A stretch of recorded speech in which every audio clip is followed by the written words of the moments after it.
రాజ్యసభ సభ్యులు వైఎస్ఆర్ కాంగ్రెస్ పార్టీ రాష్ట్ర నాయకులు వైవి సుబ్బారెడ్డి జన్మదిన వేడుక ఒంగోలు నగరంలో ఘనంగా నిర్వహించారు. జిల్లా పార్టీ కార్యాలయంలో పార్టీ శ్రేణులు ఉత్సాహంగా పాల్గొన్నారు. వైవి సుబ్బారెడ్డి పేరుతో ఏర్పాటు చేసిన బర్త్డే కేక్ను కార్యకర్తల సమక్షంలో కట్ చేసి ఆనందోత్సాహాలతో అట్టహాసంగా జరిపారు. పార్టీలో క్రియాశీలకంగా వ్యవహరించిన వ్యక్తి వైవి సుబ్బారెడ్డి అని నాయకులు కొనియాడారు. లోక్సభ సభ్యులుగా, రాజ్యసభ సభ్యులుగా, టీటీడీ ధర్మకర్తల మండలి అధ్యక్షుడిగా ఎన్నో పదవులు అలంకరించి ప్రజల మన్ననలు పొందారని చెప్పారు. అధికారం ఉన్నా లేకపోయినా ప్రజా సమస్యల కోసం పనిచేసే వ్యక్తి వైవి సుబ్బారెడ్డిని పేర్కొన్నారు. వైవి సుబ్బారెడ్డి సారథ్యంలో రానున్న ఎన్నికల్లో ప్రకాశం జిల్లాలో అన్ని నియోజకవర్గాల్లో వైఎస్ఆర్ కాంగ్రెస్ పార్టీ జెండా ఎగరవేస్తామన్న ధీమా వ్యక్తం చేశారు. కార్యక్రమంలో ఒంగోలు పార్లమెంటు పార్టీ పరిశీలకులు బత్తుల బ్రహ్మానందరెడ్డి, రాష్ట్ర అధికార ప్రతినిధి జూపూడి ప్రభాకర్ రావు, ఒంగోలు అసెంబ్లీ నియోజకవర్గ ఇన్ఛార్జి చుండూరి రవిబాబు, బీసీసీఎల్ జిల్లా అధ్యక్షుడు బొట్ల సుబ్బారావు, పీడీసీసీ బ్యాంక్ మాజీ చైర్మన్ డాక్టర్ మాదాసి వెంకయ్య, నగర పార్టీ అధ్యక్షుడు కటారి శంకర్, కొత్తపట్నం ఎంపీపీ లంకపోతు అంజిరెడ్డి, వైసీపీ మహిళా విభాగం జిల్లా అధ్యక్షురాలు దుంపా రమణమ్మ, కార్పొరేటర్లు ఇమ్రాన్ ఖాన్, ప్రవీణ్ కుమార్, పార్టీ రాష్ట్ర కార్యదర్శి రమణారెడ్డి, వెంకటేశ్వరరావు, సన్నోల్పడ పార్టీ అధ్యక్షుడు దుంపా చెంచిరెడ్డి, నరాల రమణారెడ్డి, వెన్నపూస వెంకటేశ్వరరెడ్డి, భూమిరెడ్డి రమణమ్మ, కోటి యాదవ్, రత్నకుమారి, వాణి తదితరులు పాల్గొన్నారు. తదుపరి ఒంగోలు పార్లమెంటు పరిశీలకులుగా నియమితులైన బత్తుల బ్రహ్మానందరెడ్డిని ఘనంగా సత్కరించారు.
మన ప్రీతం నాయకులు పార్లమెంట్ సభ్యులు వైవి సుబ్బారెడ్డి గారి జన్మదిన సందర్భంగా కేక్ కట్ చేయడం జరిగింది.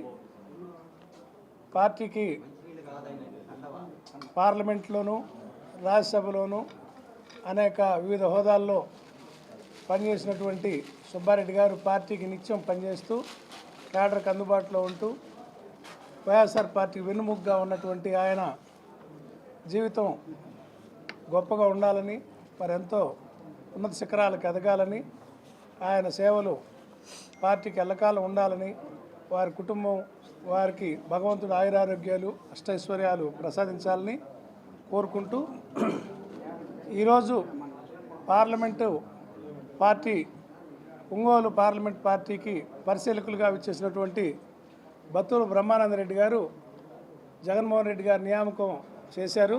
సీనియర్ నాయకులు, పార్టీ స్థాపించినప్పటి నుంచి కూడా పార్టీకి సేవలు అందిస్తూ అనేక ఆయన పాదయాత్ర, ఓదార్పు యాత్ర ప్రతి సందర్భంలోనూ జగన్మోహన్ రెడ్డి గారికి చేదోడు ఓదోడుగా ఉంటూ పార్టీలో వెన్నుమొగ్గా పనిచేస్తున్నటువంటి బత్తుల బ్రహ్మానందరెడ్డి గారిని కూడా ఒంగోలు పార్లమెంట్కి పరిశీలకులుగా నియమించడం సంతోషం. ఆయన ఒంగోలు నియోజకవర్గానికి కూడా మాకు సేవలు అందించాలని సీనియర్ నాయకుడిగా మా అందరికీ చేదోడు వాదోడుగా సలహాలు ఇస్తూ అందరినీ ప్రోత్సహిస్తారని ఆశిస్తూ అన్నని అభినందించడానికి ఈ కార్యక్రమం ఏర్పాటు చేయడం జరిగింది.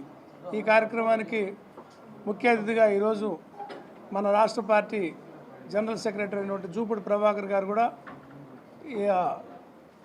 సంతోషంతో ఈరోజు మేడే మరియు కేకే సుబ్బారెడ్డి గారి జన్మదినం, బ్రహ్మన్న నియామకం, ఈ అన్ని సందర్భాలను ముంచుకొని ఆయన కూడా ముఖ్య అతిథిగా ఇచ్చేశారు.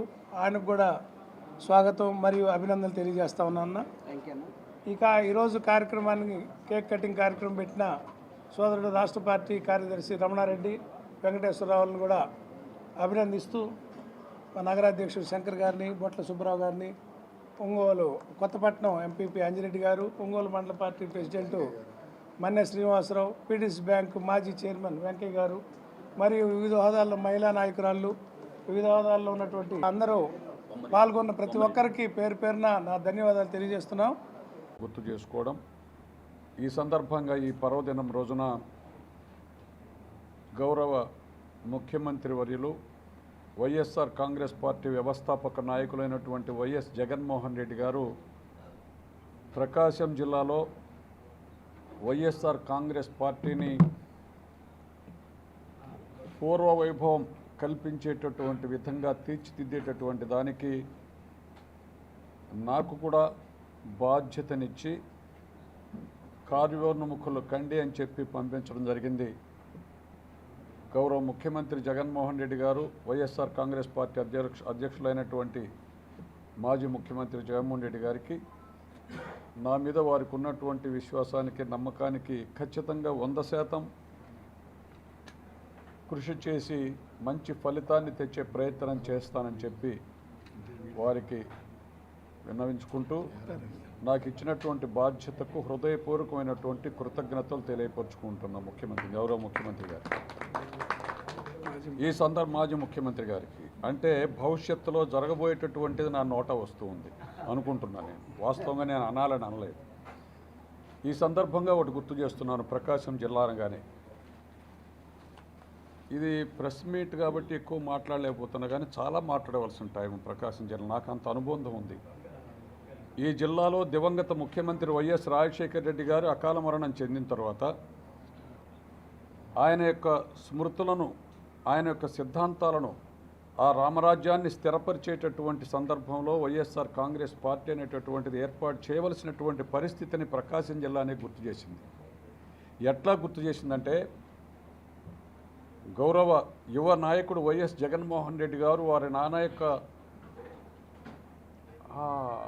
అకాల మరణాన్ని తట్టుకోలేక ప్రాణాలు అర్పించినటువంటి వారి యొక్క కుటుంబాలను పరామర్శించేటటువంటి దానిలో ఓదార్పు యాత్ర పెడితే దాన్ని సరే మీ అందరికీ తెలుసు అంతా వ్యతిరేకించడం జరిగింది. కానీ రాష్ట్ర వ్యాప్తంగా వర్షం జరుగుతూ వస్తుంది.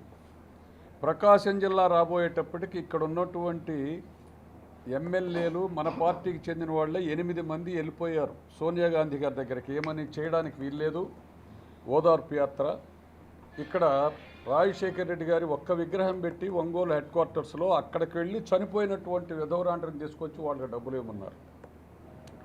అంత దారుణంగా మాట్లాడుతున్నటువంటి దశలో, కానీ ఆనాడు పాపం ఈరోజు విపరీత నాయకులుగా చెప్పబడేటటువంటి పురంధేశ్వరి గారు, దగ్గుబాటి వెంకటేశ్వరరావు గారు రాజకీయాల్లో స్థానం లేకపోతే స్థానం కల్పించినటువంటి ఆ మహనీయుడు రాజశేఖర రెడ్డి గారి ఆశయాలను తొంగలో దొక్కి ఆ సహాయాన్ని మర్చిపోయి ఈ 8 మంది ఎమ్మెల్యేలని సోనియా గాంధీ దగ్గర తీసుకెళ్ళి అడ్డుపడాలని ప్రయత్నం చేస్తే ఇక్కడ ఎట్లా నడపాల పాపం.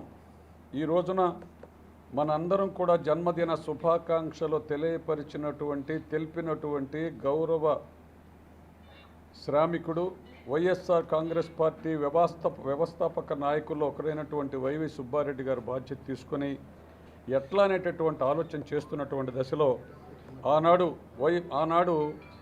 వైఎస్ రాజశేఖర రెడ్డి గారి యొక్క తనయుడిగా జగన్మోహన్ రెడ్డి గారు ఒక ఆలోచన చేశారు.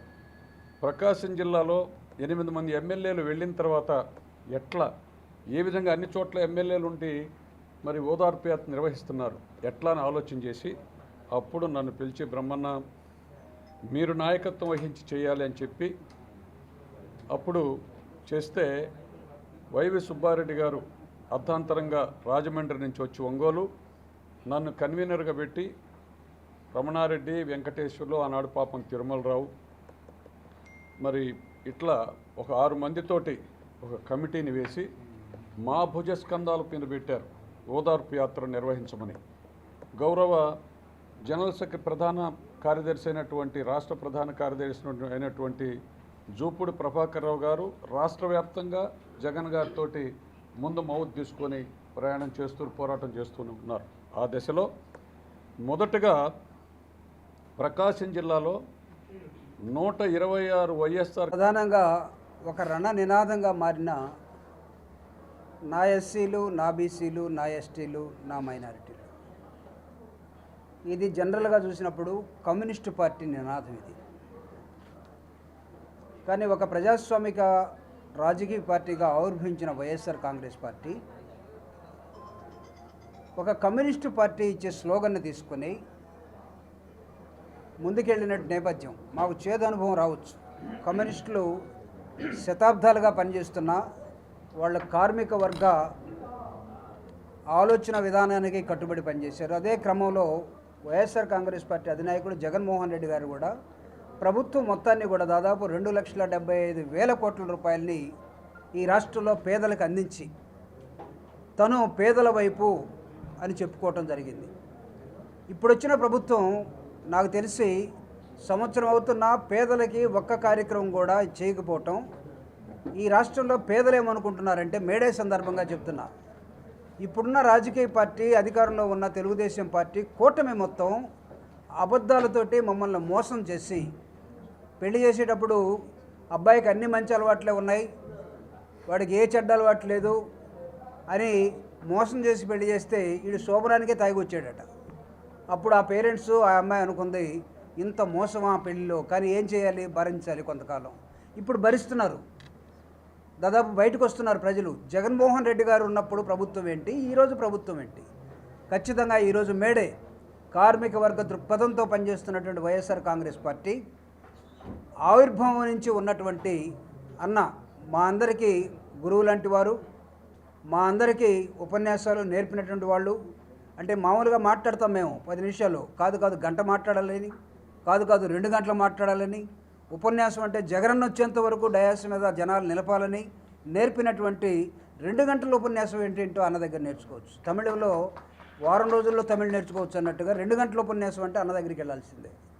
మాట్లాడిందే మాట్లాడకుండా జనాన్ని నిలబెట్టే క్రమంలో ఈరోజు ఈ ఒంగోలు పార్లమెంటుకి ఓదార్పు యాత్రలో రాష్ట్రమంతా తిరిగి కొన్ని వేల ఉపన్యాసాలు ఇచ్చినటువంటి వ్యక్తిని జగనన్న నాకు తెలిసి సుబ్బారెడ్డి గారు గుర్తించి ప్రకాశం జిల్లాలో పోయినసారి ఒకళ్ళకి నాయకత్వం ఇస్తే మొత్తం పోయింది, ఈసారి 7కి 7 ఏడేనా 8 జిల్లాలో 8కి 8 తీసుకొచ్చి పెట్టాలి అని అనుకుంటే దానికి ముందు ఒక ప్రధానమైనటువంటి ఉపన్యాసం ఉండాలి. మళ్ళా ఓదార్పు యాత్రని తలపించేలాగా ప్రజల్లోకి వెళ్ళాలి. దానికి ఎవరు సమర్థులు? నాకు తెలిసి అన్న మీద పెట్టినటువంటి బాధ్యత మిగతా, ఇప్పుడు అన్న ఇందాక చాలా స్పష్టంగా చెప్పాడు, ఈ నియోజకవర్గంలో నాది కూడా ఒంగోలు ఉంది, నీ సహాయం నాకు కూడా కావాలని అడిగాడు. ఒంగోలే కాదు, మొత్తం 8టికి బాధ్యత తీసుకొని జిల్లా మొత్తాన్ని ఒక యూనిట్గా రేపు పార్లమెంటుకి పంపే వ్యక్తిని కానీ ఎమ్మెల్యేలను కానీ వీళ్ళు ఎవరో ఎక్కడ ఏంటి ప్రజలతోటి పనిచేయించే విధానాన్ని, ఆ బాధ్యతలు నిజమైనటువంటి right person in the right place. ఇంగ్లీష్లో నేను ఒక పదంలో చెప్పాలంటే right person in the right place Prakasam జిల్లాకి మాత్రం. సో మిగతా చోట కూడా అలాంటిదే ఉంటుందని నేను భావిస్తూ ఉన్నాను. తిరిగే క్రమంలో తెలుస్తుంది. నిజంగా మేడే నాడు అన్న జగనన్నకి కృతజ్ఞత తెలపడం కోసం వైఎస్ఆర్ కాంగ్రెస్ పార్టీ తనకిచ్చినటువంటి బాధ్యతని, ఇది చాలా పెద్ద బాధ్యత, దీన్ని నెరవేర్చే క్రమంలో సులువుగా నెరవేరుస్తాడు. ఆ క్రమంలో అన్నని నిజంగా మేమందరం కూడా ఒకసారి విష్ చేద్దాం, అన్నకి విష్ చెప్దామనే ఉద్దేశంతో రావడం జరిగింది. రవణ చెప్పినట్టుగా మేడే కాబట్టి ఈరోజు ప్రపంచంలో మేడే విఫలమై ఉండొచ్చు, కానీ ప్రజాస్వామ్య విలువల్ని డాక్టర్ బాబాసాహెబ్ అంబేద్కర్ కానీ, కార్ల్ మార్క్స్ కానీ, లెనిన్ కానీ, మావో కానీ, లేకపోతే చవన్లై కానీ, వీళ్ళందరూ కూడా ఈ ప్రపంచవ్యాప్తంగా కార్మికులు ప్రభుత్వాల్లో భాగస్వామ్యాలు కావాలి. ఇది జగన్మోహన్ రెడ్డి గారు ఎంచుకున్న మార్గం. పేద ప్రజలు ప్రభుత్వంలో భాగస్వామ్యాలు కావాలి. అందుకే నా ఎస్సీ, నా ఎస్టీ, నా బీసీ, నా మైనారిటీని ఆయన ముందుకెళ్ళాడు. నేను జగనన్న ఆలోచన విధానం వర్ధిల్లాలంటే ఏంటి జగనన్న ఆలోచన విధానం అని చూసినప్పుడు లోతులకు వెళితే ఆయనకున్నటువంటి ఒక దృక్పథం పేదల పట్ల, వీళ్ళందరినీ ఎలా భాగస్వామ్యం చేయాలి, అనేకమైనటువంటి కార్పొరేషన్లు ఏర్పాటు చేశాడు, ఆ పదవులు ఇచ్చాడు, ఆ పదవులతో కాదు బాధ్యతలు ఇచ్చాడు. కానీ నెరవేర్చారా లేదనేది మనం కొంచెం అవలోకనం చేసుకోవాల్సిన అవసరం కూడా ఉంది. ఎందుకంటే lessons we have to learn. గుణపాఠాలు నేర్చుకోకపోతే మనం ముందుకు వెళ్ళలేం. ఇది గత్తారిక భౌతికవాదం, డైలెక్టిక్స్ నేర్చుకోవాల్సిన అవసరం ఉంది. కాబట్టి ఈ సమయంలో వైఎస్ జగన్మోహన్ రెడ్డి గారు ప్రకాశం జిల్లాకి, ఇదిగో ప్రకాశం జిల్లా అంటే ఒంగోలు, దీనికి గుండెకాయ. ఒంగోలులో సౌమ్యుడు అని అంత మాత్రాన ఇది కాదు, ప్రజాస్వామ్యవాది కానీ అంత మాత్రాన అవసరమైతే ఎంత డెమోక్రటిక్గా ఉంటాడో అంత నియంతగా కూడా ఉంటాడు, కనపడుతున్నాడు. గమనించాం, అవసరం అది డెమోక్రసీలో, దట్ ఈజ్ ఇంపార్టెంట్. వీళ్ళందరి నాయకత్వంలో నాకు తెలిసి అన్న ఒక ఎక్సలెంట్ రిజల్ట్ తీసుకొస్తాడని ఆశిస్తూ, రాష్ట్రం అంతా తిరిగే క్రమంలో ఒక జనరల్ సెక్రటరీగా జగనన్న ఇచ్చిన బాధ్యత ఏంటంటే తిరుగు నువ్వు రాష్ట్రం అంతా తిరిగే క్రమంలో ఎవరు మనకి ఫస్ట్ నుంచి ఉన్నారు, ఎవరు మిస్ అయ్యారు, ఎందుకు మిస్ అయ్యారు, ఎక్కడ